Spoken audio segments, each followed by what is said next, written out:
বাবরি মসজিদ, বাবরি মসজিদ, বাবরি মসজিদ। বাবরি মসজিদ কথাটি বর্তমানে একটি আলোচিত শব্দ, বলা চলে বহু আলোচিত শব্দ। তো বন্ধুরা, আপনারা হয়তো ভাবছেন আমি আজকে বাবরি মসজিদ সম্বন্ধে কি বলতে চলেছি। তো বন্ধুরা, ভিডিওটিকে শুরু থেকে শেষ পর্যন্ত দেখতে থাকুন, তাহলে বুঝে যাবেন আজকের টপিকটা কি। আমি সোশ্যাল মিডিয়ায় অনেকদিন ধরে দেখছি যে অনেকে কমেন্টস করছে যে বাবরি মসজিদের কাজ এখনো কেন চালু হয়নি। অনেকে বলছেন যে শিলান্যাস তো হয়ে গেল, এখনো কাজ কেন চালু হলো না। আবার অনেকে কমেন্টসে বলছেন যে বাবরি মসজিদে পর্যাপ্ত পরিমাণের একটা মসজিদ তৈরির জন্য যে ম্যাটেরিয়ালস এর প্রয়োজন সেগুলো পর্যাপ্ত পরিমাণে থাকার সত্ত্বেও কেন কাজ চালু হয়নি। অনেকে বলছেন ইট, পাথর, সিমেন্ট, একটি বিল্ডিং করার জন্য যাবতীয় সরঞ্জাম থাকা সত্ত্বেও এখনো পর্যন্ত মসজিদের কাজ কেন চালু হয়নি, কেন চালু করছে না।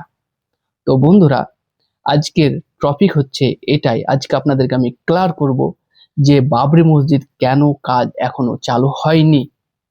তো বন্ধুরা, চলুন ভিডিওটিকে আমরা শুরু থেকে শেষ পর্যন্ত দেখতে থাকি। তো বাবরি মসজিদের আমরা শিলান্যাসের দিকে যদি যাই, আমরা জানি যে বাবরি মসজিদ 6 ডিসেম্বর বাবরি মসজিদের ভিত্তি স্থাপন হয়েছিল। ভিত্তি স্থাপন করেছিলেন আনুষ্ঠানিকভাবে মাননীয় সম্মানীয় বিধায়ক হুমায়ুন কবির সাহেব। আমরা ঠিক যদি 6 ডিসেম্বরের আগে যদি আমরা যাই, সোশ্যাল মিডিয়ার দিকে যাই, তখনও কিন্তু আমরা এরকম ধরনের বিভিন্ন কমেন্টস আমরা দেখতে পেয়েছিলাম। অনেকে বলেছিলেন যে শিলান্যাস হবে না, অনেকে বলেছিলেন 6 ডিসেম্বর এলেও বোঝা যাবে। তো অনেক কিছু আমরা কিন্তু দেখেছিলাম। তো তখন আমরা 6 ডিসেম্বরের ফলটা কি দেখলাম, হুমায়ুন কবির সাহেব তিনি জনগণকে কথা দিয়েছিলেন যে আমি 6 ডিসেম্বর আমি বাবরি মসজিদের ভিত্তি স্থাপন করব, এবং তিনি করে দেখিয়েছেন।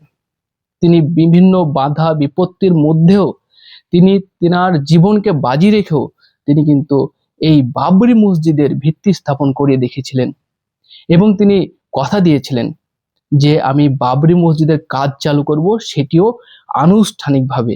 প্রায় 1,00,000 আলেম উলেমাদের নিয়ে তিনি আনুষ্ঠানিকভাবে এই বাবরি মসজিদের কাজ চালু করবেন। তো বন্ধুরা, আমরা রিসেন্ট যদি কিছুদিন একটা ভিডিও দেখি, তাহলে আমরা দেখতে পাবো তিনি কোন এক জায়গায় বক্তব্য রাখছেন। তিনি বলছেন যে আমি বাবরি মসজিদের কাজ চালু করব ফেব্রুয়ারি মাসের 15 তারিখের আগেই। তাহলে বন্ধুরা, আমরা আগেই যেহেতু দেখলাম যে তিনি 6 ডিসেম্বর তিনি জনগণকে কথা দেওয়ার পরে তিনি কথা রাখলেন, এবং তিনি ফেব্রুয়ারি মাসে যেহেতু করবো বলছেন, এখনো তো ফেব্রুয়ারি মাস আমরা পার করিনি, আমরা এখনো ডিসেম্বর মাসেই আছি। ডিসেম্বর, জানুয়ারি, ফেব্রুয়ারি পড়বো। তারপরে যদি আমরা এরকম ধরনের কমেন্টস করি, সেটা অবশ্যই গ্রহণযোগ্য এবং যুক্তিসঙ্গত। তবে আমার এই কথাটি কেউ আঘাতভাবে নিবেন না, কারণ মন থেকে কেউ নিবেন না, কারণ আমি যেহেতু সোশ্যাল মিডিয়ায় এই ধরনের কমেন্টস অনেক দেখতে পেলাম, তাই ভিডিওটি রেডি করলাম বা ভিডিওটি বানালাম সকলকে ক্লিয়ার করার জন্য। আমরা যেহেতু সকলেই সোশ্যাল মিডিয়ার সঙ্গে কম বেশি জুড়ে থাকি, এবং সোশ্যাল মিডিয়ায় আমরা অনেক ধরনের কমেন্টস, অনেক ধরনের ভিডিও দেখতে পাচ্ছি, তাই আপনাদেরকে একটু ক্লিয়ার করে দিলাম। তো আশা করছি বন্ধুরা সকলে ভালো থাকবেন, সুস্থ থাকবেন এবং শরীরের যত্ন নেবেন। ধন্যবাদ।